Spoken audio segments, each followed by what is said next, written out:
the modern concept, if you like, of circular economy, because while regulation of waste has always been about the stuff we throw away and essentially about, shutting down, reducing what goes to landfill and trying to recycle a bit more. Now we're talking more about circular economy. I mean, it's not a new concept, but it's really taking hold. And actually what we're getting at the Environment Agency is many more requests for people that are doing innovative things with waste. They want to avoid them being waste, or they want to turn waste back into products and raw materials. So that's a challenge for us in understanding what's happening with those materials and finding the regulatory boundaries between waste and non-waste. But also it's an issue when some of those things that have been disposed of are being disposed of or intended to be disposed of actually contain hazardous components. So if they've got POPs in them, then most of the time they need to be destroyed at end of life. So again, potentially that's another barrier, if you like, to circular economy, where we want to keep reusing things. But the key is not to think about the waste stage, because by then it's too late. What you need to do is think about it at the product development stage, at that innovative stage when you're going to put a new product on the market, is to, and that's what I wanted my message to be about at the end, was to, for people to consider when their product has finished its life, what will happen to it? Can you take it back as a raw material? Because ultimately, everything that we used to dispose of. What we want to do now is actually we're running out of resources. So we need to reuse them. We need to know when we make a product that it can be dismantled, if you like, in some way and made back into new products.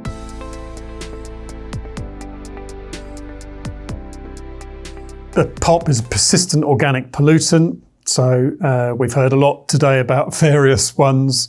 They persist in the environment, and as the last speaker said, the chemical industry is creating and inventing new chemicals for new purposes all the time, and they're not all thoroughly tested, and they don't reach end of life. They're not getting disposed of. They're being tested for their purpose, just as we've heard about PFAS today, which is a Teflon is a PFAS. It's a waterproofing agent. It's a non-stick surface on everybody's frying pans.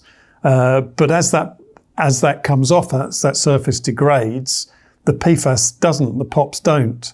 So they're persistent in the environment, and they have a range of health effects. And as other speakers have said today, that we find POPs now in parts of our bodies. We find them in the food we eat.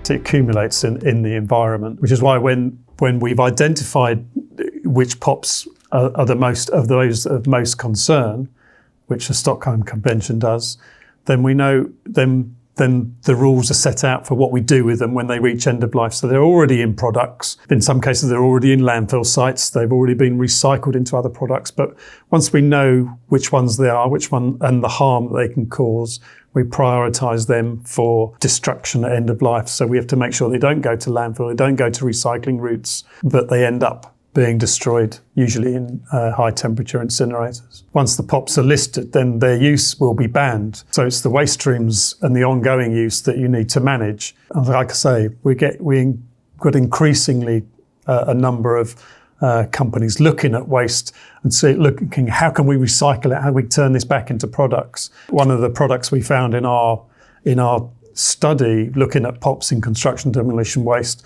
was actually a product made from recycled plastics. And it turned out it does have a high quantity of POPs in it.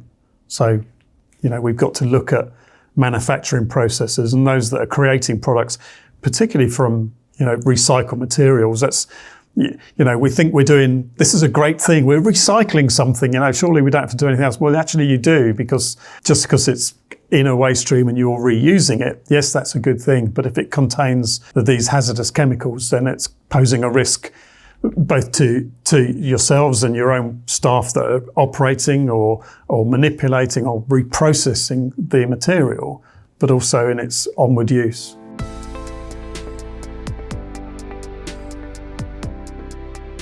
I think in terms of manufacturers, then they should already be aware of which POPs are listed and which ones are coming. I think I mentioned that there's a timetable for the way things get listed. They get proposed, they then get researched, they then negotiate, and when they finally come up with where things are going to be, when they're going to be listed as a POPs, they then have a couple of years to implement the rules. So, there's normally a process of between 3 and 6 years from something being proposed to it being listed as a POP. So for manufacturers, they should be aware of this and make sure that they're looking at those POPs regulations and looking at what the pipeline is for those. In terms of our work, mostly, we're looking at things that have already been made, have already been put into buildings, already in use, already in landfill sites, perhaps. So for those that are already in there, there'll be a need to manage things a little bit better.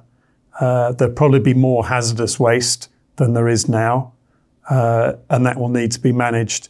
So some waste management sites may need to change their permits, for example, but that's something we're going to work with industry, work out the best way to get from where we are now to where we need to be. But yeah, within a couple of years, we'll need to be managing some of these waste streams differently.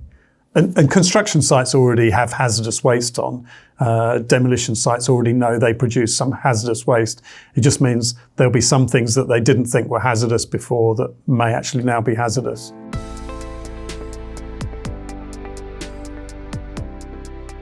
There's a pipeline of POPs that are coming.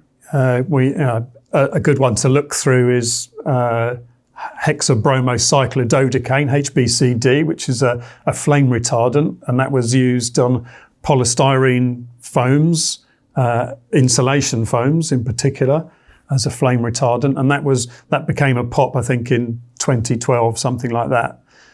So we knew that one, the manufacturers had to stop using the POP, so from then on, it shouldn't be used.